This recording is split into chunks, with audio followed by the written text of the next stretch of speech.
Jemaat yang dikasihi oleh Tuhan Yesus Kristus, kita bersama-sama akan memperhatikan firman Tuhan yang pada pagi hari ini terambil dari kitab Roma, pasal yang kelima, ayatnya yang pertama sampai ayat yang ke-11.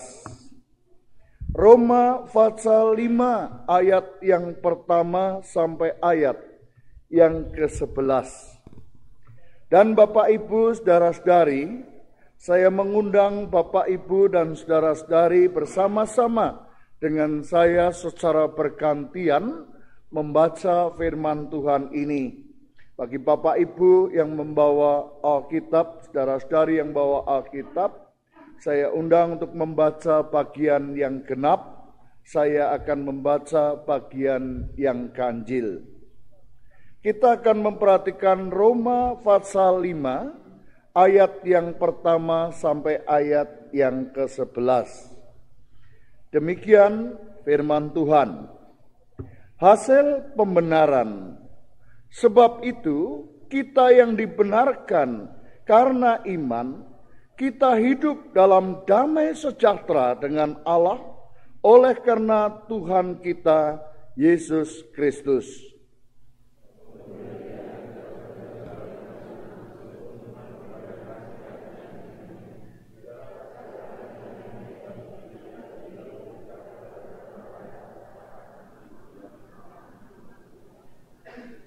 Dan bukan hanya itu saja, kita malah bermegah juga dalam kesengsaraan kita, karena kita tahu bahwa kesengsaraan itu menimbulkan ketekunan.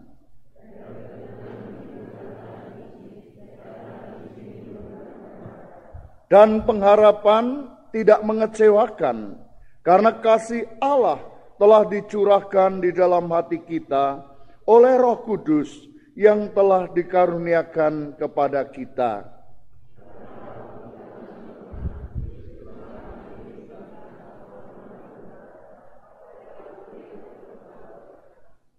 Sebab tidak mudah seorang mau mati untuk orang yang benar, tetapi mungkin untuk orang yang baik ada orang yang berani mati.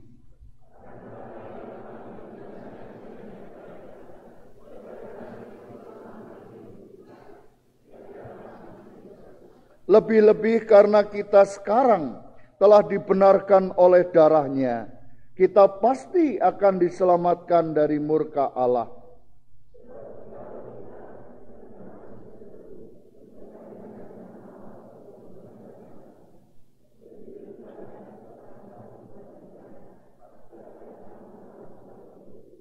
Dan bukan hanya itu saja, kita malah bermegah dalam Allah oleh Yesus Kristus Tuhan kita, sebab oleh Dia kita telah menerima pendamaian itu. Sampai sedemikian jauh pembacaan firman Tuhan. Yang berbahagia ialah setiap kita yang selalu rindu untuk mendengar firman-Nya, menyimpan dan mencoba melakukan dalam kehidupan nyata ini. Haleluya. Jemaat yang dikasihi oleh Tuhan Yesus Kristus, pada hari-hari ini saudara-saudara, dan mungkin seminggu lagi ke depan, bagi jemaat kita yang bertekun di dalam usahanya berdagang, yang bertekun dalam usahanya membuka toko, baik toko emas, toko pakaian, toko makanan, toko kelontong, gula teh, bahkan toko besi, itu semua dalam sukacita perpegan. Karena kesetiaannya membuka toko, saudara, maka di saat-saat hari raya ini banyak sekali berkat yang diterima lebih. Dan puji Tuhan, mereka mendapat bonus daripada usahanya yang selama ini ditekuninya. Ketekunannya menjadikan mereka menerima bonus. Demikian juga saudara-saudara dengan jemaat yang senang hidup dalam olahraga, yang senang setiap pagi jalan-jalan pagi, yang senang olahraga-olahraga yang lain. Di dalam hidupnya seringkali dikatakan mereka mendapat bonus, yaitu kesehatan tubuh yang lebih bagi mereka yang senang berolahraga. Tetapi juga sebaliknya bagi orang-orang dunia yang hidupnya amburadul, yang hidupnya minum-minum, yang hidupnya mengkonsumsi obat-obat terlarang. Mereka pun akan mendapatkan bonusnya, yaitu organ tubuhnya rusak dan sebagainya yang menghancurkan dirinya. Nah, saudara, apa yang sebenarnya mau saya katakan? Yang sebenarnya saya mau katakan dalam kesempatan perenungan firman Tuhan ini adalah bahwa setiap kita, hidup kita, tindakan kita, perbuatan kita, itu pasti ada akibatnya. Setiap kehidupan kita, tindakan kita, itu pasti ada buahnya. Pasti ada bonusnya, saudara. Dalam contoh yang lebih sederhana, jikalau saudara setiap kali rajin untuk menyapa orang lain, maka saudara pada suatu ketika saudara akan disapa oleh orang lain juga. Kalau saudara senang tersenyum kepada orang lain, maka orang lain pun akan tersenyum kepada saudara. Kalau saudara senang memberi, maka saudara pun akan diberi oleh orang lain. Kalau semua itu ada akibatnya, kalau semua itu ada bonusnya, kalau semua itu ada buahnya, mungkin kita akan sampai di dalam perenungan bagaimana dengan hidup kita sebagai orang percaya. Apakah hidup saudara dan saya sebagai orang Kristen itu juga menjadikan kita memiliki akibat, memiliki buah, memiliki bonus dalam kehidupan ini? Apakah karena saudara sebagai orang percaya, saudara hidup dan saudara datang dalam ibadah, saudara selalu pergi ke gereja, apa saudara akan menerima bonus? Dan jawaban yang paling indah dikatakan iya. Bahwa saudara bukan hanya usaha saudara yang berbonuskan keramaian dan keuntungan. Bukan hanya usaha saudara untuk berolahraga yang membonuskan kesehatan. Tetapi bagi setiap orang yang datang dalam ibadah kepada Tuhan, yang datang dalam persekutuan bersama, yang datang ke gereja, yang hidup sebagai orang percaya, firman Tuhan mengatakan saudara pun akan menerima bonus. Dan saudara-saudara, bonus yang utama jelas dinyatakan di dalam firman-firman Tuhan, bahwa saudara akan mendapatkan hidup yang kekal. Saudara akan mendapatkan keselamatan. Saudara akan mendapatkan sorga. Tetapi bonus utama ini, saudara-saudara, seringkali kita akan lihat hanya setelah kita dipanggil pulang oleh Tuhan.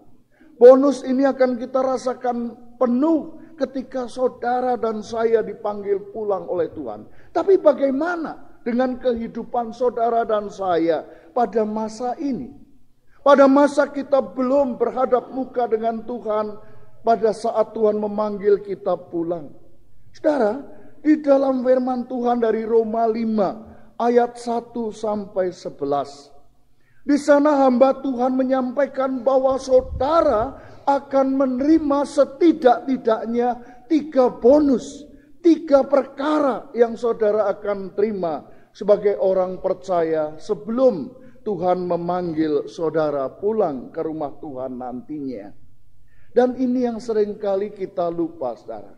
Kita seringkali hanya ngomel kalau ke gereja, kita seringkali ngomel lah gereja piye toh, mau gereja kok duit terus apa-apa, duit Natal, duit Paskah, duit ini duit jaluk ikono, duit jaluk ini. Oh saudaraku, rupanya bukan hanya itu. Firman Tuhan mengatakan dalam Roma 5 ayat 1 sampai 11 bahwa saudara punya bonus, dan bonus ini luar biasa.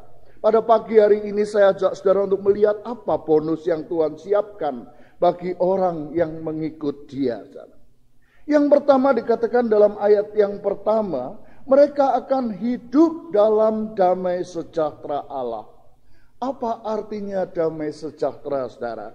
Damai sejahtera itu ayem, tentrem, tenang, tidak khawatir, tidak cemas, tidak was-was. Ya. Hidup kita bisa pasrah, tapi bukan lokro, saudara, bukan semplah, bukan kita putus asa, tapi kita bisa berserah kepada Tuhan.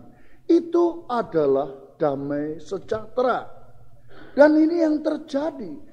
Jikalau saudara menjadi anak-anak Tuhan yang hidup bersama Tuhan, seharusnya kita ini akan menerima damai sejahtera Allah itu. Kenapa saya katakan seharusnya? Karena seringkali saudara-saudara kita tidak melakukan dan tidak melihat berkat Tuhan yang luar biasa ini. Seringkali kita ini masih bertanya-tanya mengenai kehidupan kita. Sedangkan firman Tuhan mengatakan dengan sangat jelas bagi setiap orang percaya. Tuhan menyediakan keselamatan. Tuhan menyediakan hidup kekal. Tuhan menyediakan semua itu bagi kita.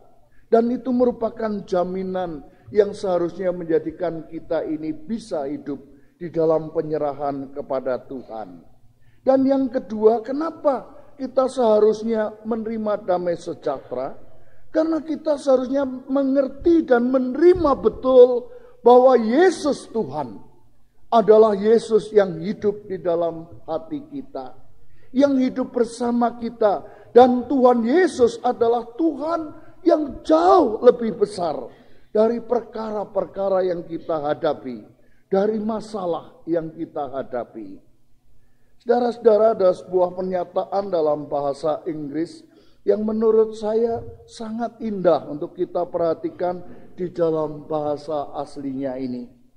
Dikatakan dalam bahasa Inggris ini, don't say, Lord, I have a big problem.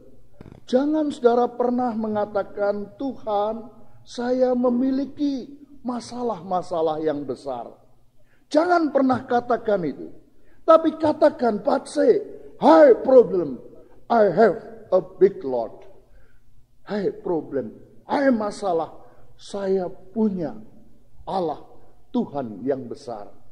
Saudara, cara pandang ini saudara-saudara adalah cara pandang yang dinyatakan dan seharusnya menjadi milik kita. Ketika saudara mengalami masalah di dalam hidup saudara, mungkin masalah pekerjaan, mungkin masalah keluarga, mungkin masalah hubungan suami istri, mungkin masalah masa depan, mungkin masalah pendidikan, mungkin masalah apapun. Jangan pernah katakan, oh Tuhan, saya punya masalah yang besar. Tapi katakanlah, hai masalah, aku punya Tuhan yang besar, yang akan mampu untuk menyingkirkan semuanya itu. Saudara, inilah yang seharusnya menjadi sikap hidup orang percaya. Sehingga Tuhan mengatakan dalam Roma 5 ayat 11, 1-11 ini, bahwa saudara seharusnya memiliki damai sejahtera. Ada sebuah kisah saudara, tentang sebuah kapal pesiar yang pada suatu ketika berlayar. Nah, di tengah-tengah perjalanan kapal pesiar ini ditimpa oleh ombak gelombang yang luar biasa. Dan semua orang di dalam kapal ini berada dalam kebingungan. Tetapi ada seorang anak kecil yang dengan sukacitanya lari kiri ke kanan. Dan dia menyanyi lagu-lagu yang dia bisa nyanyikan. Sehingga orang-orang di kapal itu bertanya-tanya apa yang terjadi dengan anak ini. Dan akhirnya anak ini dipanggil dan anak ini ditanya, kenapa kamu kok bisa nyanyi-nyanyi? Semua orang bingung, semua orang khawatir, semua orang takut. Lalu si anak ini mengatakan, kenapa saya harus khawatir? Kenapa saya harus takut? Karena saya memiliki ayah yang menjadi nakoda kapal ini. Ayah saya ini supirnya kapal ini. Ayah saya ini nakoda kapal ini. Dan ayah saya seorang nakoda yang hebat. Ayah pasti akan mampu mengatasi gelombang-gelombang yang ada. Saudaraku, seharusnya sikap hidup kita sebagai orang percaya demikian. Kita punya Tuhan yang menjadi jurumudi kehidupan kita. Kita punya Tuhan yang sungguh-sungguh peduli terhadap kita. Oleh karena itu, seharusnya kita memiliki damai sejahtera dalam gelombang-gelombang hidup yang ada ini. Yang kedua, saudara-saudara, apa yang dijanjikan Tuhan sebagai bonus dalam kehidupan kita? Yang kedua, saudara-saudara, dikatakan dalam ayat yang berikutnya, mereka akan hidup dalam berkat Tuhan. Dalam pernyataan firman Tuhan dikatakan akan ada kasih karunia, iren, dalam bahasa aslinya. Kasih karunia itu dapat dikatakan grace, sebagai anugerah Tuhan. Dan anugerah Tuhan ini, berkat Tuhan, itu dinyatakan kepada kita. Firman Tuhan mengatakan, saudara, jikalau engkau hidup bersama dengan Tuhan, maka berkat Tuhan disiapkan bagi saudara. Untuk memperhatikan dan kita mengamini pernyataan Tuhan, saya ingin mengajak saudara untuk memperhatikan di beberapa bagian Alkitab. Yang pertama kita memperhatikan, saudara-saudara, dalam Yohanes 10 ayat yang ke-10. Saya akan membacakan untuk saudara-saudara.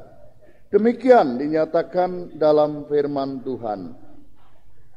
Pencuri datang hanya untuk mencuri dan membunuh dan membinasakan.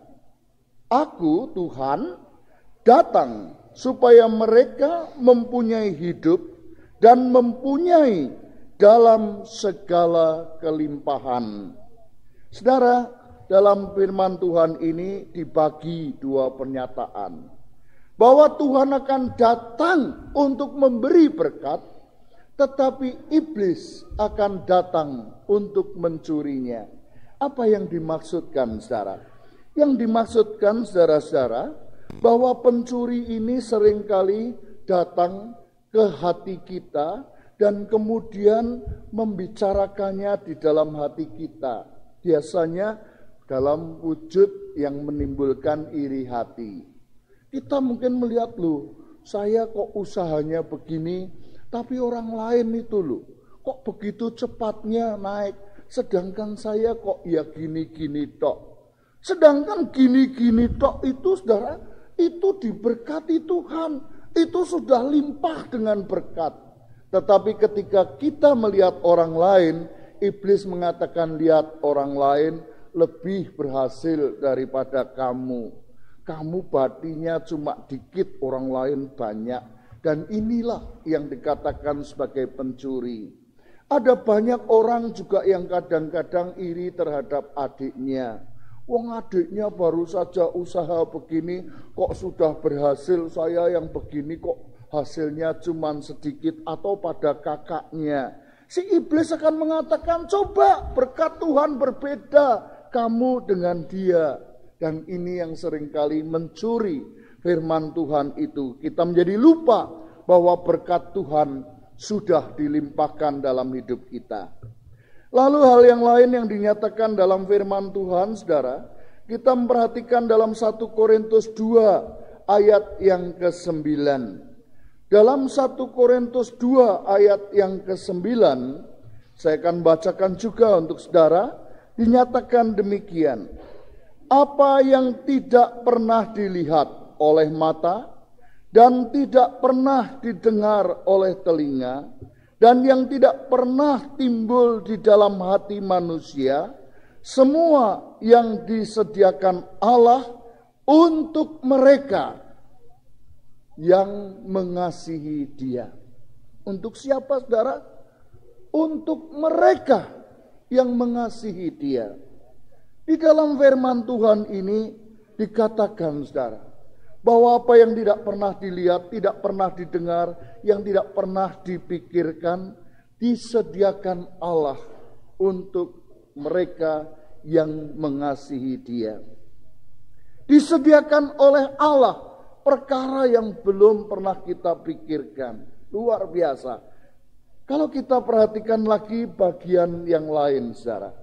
Dalam Ulangan 28, Saya tidak akan bacakan karena begitu panjang firman ini.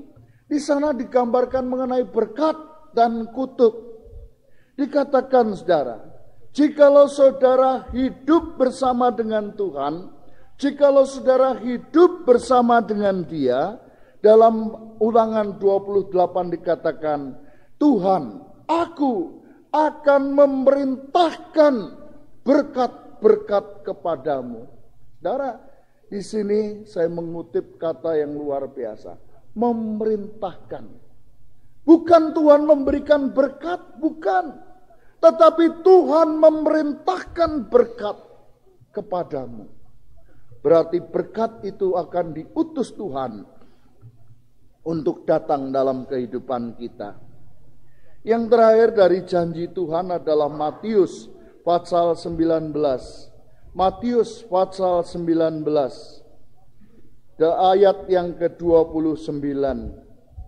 Saudara, di dalam percakapan antara Petrus hamba Tuhan yang bertanya kepada Tuhan mengenai pengorbanan yang sudah dilakukan. Ketika dia menyatakan apa yang saya akan dapatkan karena saya sudah melakukan banyak perkara untuk Tuhan. Matius 19 ayat 29 mengatakan demikian.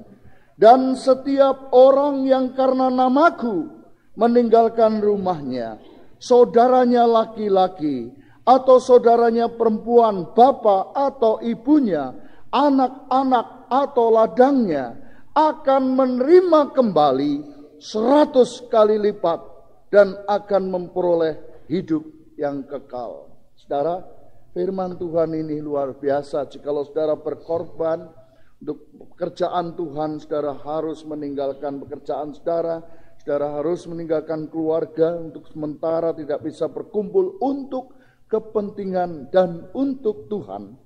Tuhan mengatakan, aku akan menggantinya 100 kali lipat. Ini bukan buntutan, saudara. Kalau buntutan itu beli nomor, ya kalau dapat. Kalau ini pasti saudara berkorban, Tuhan menggantikan 100 kali lipat. Tuhan tidak pernah mau berhutang untuk semua yang saudara lakukan. Yang ketiga yang disiapkan Tuhan untuk kita, saudara-saudara, dikatakan dalam bagian firman Tuhan ayat yang kedua dan tiga, mereka akan berdiri dan bermegah. Dalam bahasa aslinya dikatakan mereka akan berdiri dan bersukacita.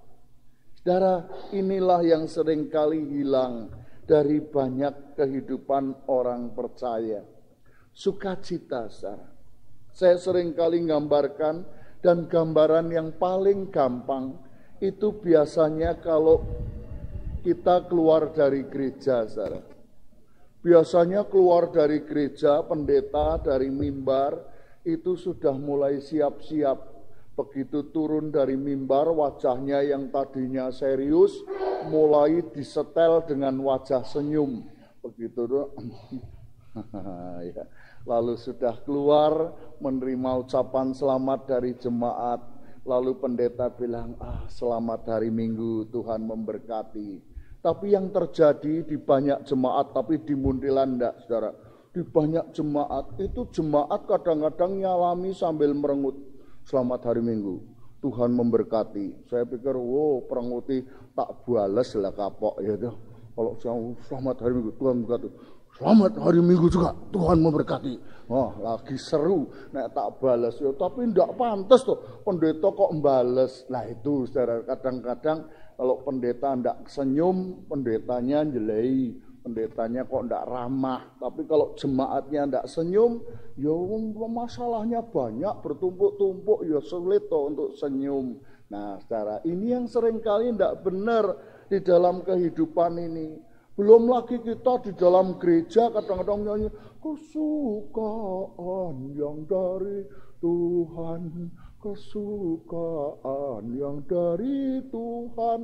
Begitu keluar kita lihat sepeda motor kita atau mobil kita ketutupan parkiran orang lain yang parkir orang metu-metu, kita sudah jengkel. Wih, iki lho nekat wae parkir di depan ini ndak metu-metu ono jelek itu.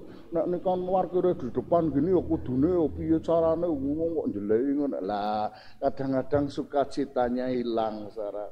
Nah, Saudara, ini yang terjadi. Sedangkan Tuhan mengatakan bagimu disediakan sukacita. Jika engkau ikut Tuhan, maka sukacita itu akan penuh dalam hidupmu.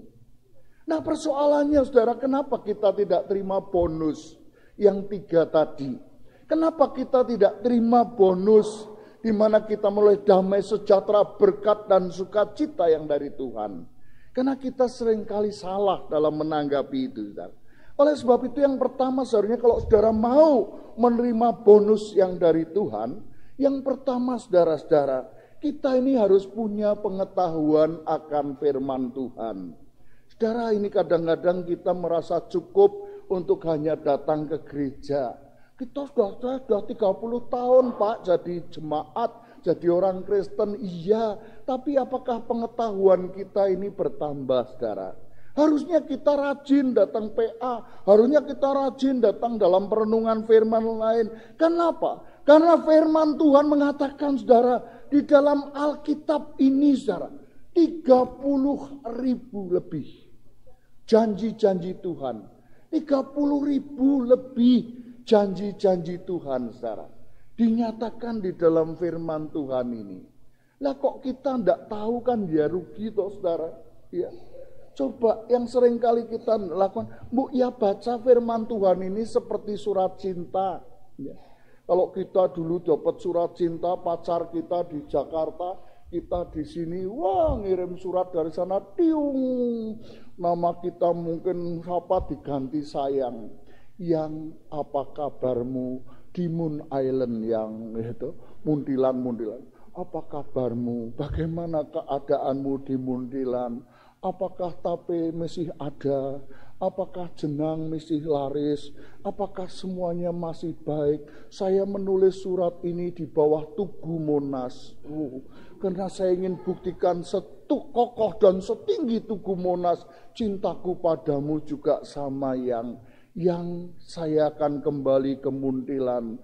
Nantikanlah saya di bawah pohon Kamboja. Saudara, kalau dapat surat cinta itu kita akan senang sekali, saudara. Kita akan baca, kita akan perhatikan, dan ini yang terjadi, bukan?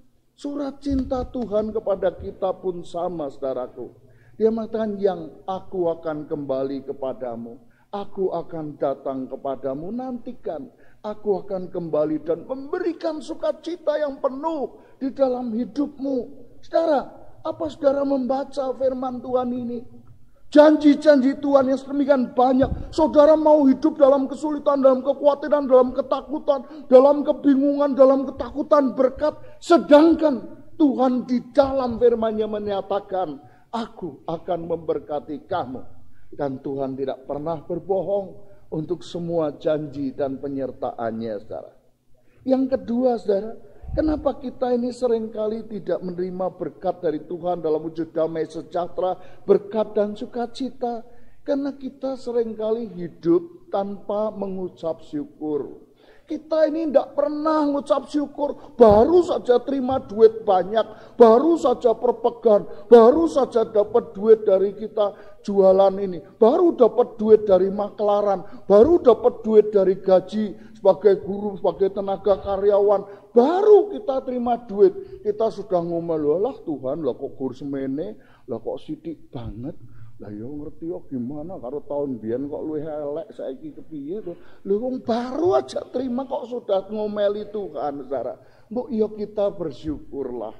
Mungkin tidak seramai dulu, tidak seramai tahun lalu, tapi toh kita harus bersyukur untuk semuanya. Kadang-kadang kita tidak bersyukur untuk sakit penyakit. Saya kok sakit gini toh Tuhan. Oh saudara bersyukur. Ada banyak orang yang sekarang masih terbaring di rumah sakit. Sekarang masih bisa datang dalam persekutuan. Oh, bukankah itu ucapan syukur yang luar biasa seharusnya? Ini perkara yang kedua. Yang ketiga, kenapa kita seringkali tidak bisa menerima berkat Tuhan, saudara? Dikatakan di dalam kitab Roma pasal yang ke-8. Roma pasal yang ke-8. Saya akan membacakan karena pemahaman kita ini dari firman Tuhan. Kita akan perhatikan bagian per bagian dari firman Tuhan. Roma 8, saudara, dikatakan dalam ayat yang ke-26 dan 27. Dikatakan pernyataan Tuhan yang luar biasa demikian. Dalam firman Tuhan 26 dan 27, pasal yang ke-8. Demikianlah juga Roh membantu kita dalam kelemahan kita, sebab kita tidak tahu bagaimana sebenarnya harus berdoa. Tetapi Roh sendiri berdoa untuk kita kepada Allah dengan keluhan-keluhan yang tidak terucapkan. Dan Allah yang menyelidiki hati nurani mengetahui maksud Roh itu, yang bahwa ia sesuai dengan kehendak Allah berdoa untuk orang-orang kudus. Yang ketiga, saudara, kita ini harus selalu berdoa di dalam Roh. Ketika kita lemah, Roh yang ada di dalam kita berdoa untuk kita. Ketika kita takut, Roh yang ada di dalam kita berdoa untuk kita. Ketika kita menderita, ketika punya masalah, ketika hidup kita begitu sumpek, Allah melalui Roh Kudus akan menolong kita. Kita hanya perlu berdoa, Tuhan, saya sumpek Tuhan, saya tidak bisa ngomong, saya tidak bisa tahu apa yang terjadi. Tolong Tuhan. Dan Roh Kudus yang diam dalam kita akan menolong kita dengan bahasanya. Bahasa Roh itu adalah bahasa di mana kita bisa menjadi satu. Ada sebuah cerita yang disampaikan, kisah nyata bukan cerita. Seorang majelis gereja kita, Pak Wilip, pada suatu hari mengantar ayahnya pergi ke RRC, pergi ke Republik Rakyat Cina.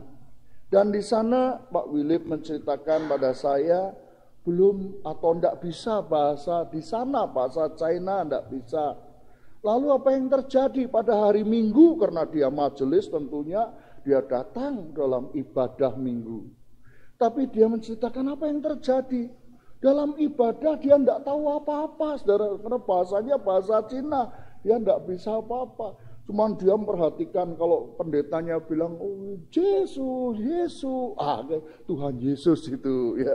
Terus mungkin dia cuman pegangannya cuma kalau ditanya, kamu tahu, walaupun engkau jangkau, iya, saya tidak tahu bahasa Cina itu, tapi dia mengatakan, ya suasana ibadah itu terjadi. Karena itu bahasa Roh. Dan itulah yang harusnya kita lihat, persekutuan yang menjadikan kita menjadi satu. Dalam pengalaman yang saya alami juga, suatu ketika saya ada di Filipina untuk kursus, untuk belajar, dididik satu pelajaran yang ditugaskan. Kebetulan anggota-anggota didikan itu banyak dari India, saudara. Lalu ketika kita bersama berkumpul dalam persekutuan doa, orang-orang India ini bilang, Pak Adi, apa boleh kami pakai bahasa India? Karena buat kami lebih resep, buat kami ini lebih enak. Kalau kami harus bahasa Inggris, kadang-kadang kami kesulitan. Apa boleh bahasa India? Saya bilang ya boleh. Dan apa yang terjadi saudara dalam doa persekutuan itu? Ya saya tidak tahu apa-apa. Bahasanya bahasa India, cuma karena dia menyebut Yesus itu tetap dalam sebutan bahasa Inggris, ya yang saya tahu ya Jesus, oh Tuhan Yesus. Lalu ada kata nehi, oh ini mesti orang itu maksudnya. Ya hanya itu. Tapi dalam persekutuan itu saya katakan, saya pun berdoa dan Tuhan, itulah bahasa Roh, saudara. Oleh sebab itu kalau saudara sungguh-sungguh dalam Tuhan, apapun keadaan saudara, berdoalah dalam situasi ini. Tuhan mau saudara berdoa dan Tuhan akan melengkapkan. Mungkin kita mengatakan, Pak, saya tidak bisa berdoa. Oh, saudara, ada cerita dari seorang yang begitu sederhana. dia pada suatu hari menjadi seorang Kristen, tapi dia memang tidak bisa berdoa, karena baru, Kristennya baru. Dia suruh berdoa ya bingung saudara. Tapi dioyak-oyak, kamu harus berdoa, kamu harus berdoa. Ya. Nah akhirnya saudara-saudara, orang ini dengan kesederhanaannya, dia berdoa begini, Tuhan, A, B, C, D, E, F, G, H, I, J, K, L, M, N, O, P, Q, R, S, T, U, V, W, X, Y, Z, H, saya bisa ABC. Lalu temannya bilang, loh kamu ngawur ya, doa kok ABC? Iya saya memang bisanya gitu, A, B, C, D, E, F, G, H, I, J, K, L, M, N, O. Terus teman yang lain bilang, ngawur, kamu jangan begitu. Lalu si orang Kristen yang baru ini bilang, ya saya gimana, saya enggak bisa. Cuma saya dengar firman Tuhan, katanya kalau saya berdoa, Roh Kudus akan menolong saya. Saya tidak bisa ngomong kata-kata yang daki-daki, kata-kata yang, oh Tuhan, Engkau yang bertahta dalam kerajaan surga. Ketika tetes-tetes embun turun, saya tidak bisa. Lah saya bilang, Tuhan kan tahu, saya pokoknya bilang Tuhan saya ngerti A, B, C, D, F, G, H, I, K, L, M, N, O, P. Saya doa itu, nah soal membuat kalimatnya terserah Tuhan udahlah ya. Karepe Tuhan mau disusun gimana, pokoknya saya doa sepenuh hati saya. Saudaraku, itu luar biasa, itu doa yang sangat indah. Saudara, jangan ada seorang pun yang mengatakan, saya tidak bisa berdoa.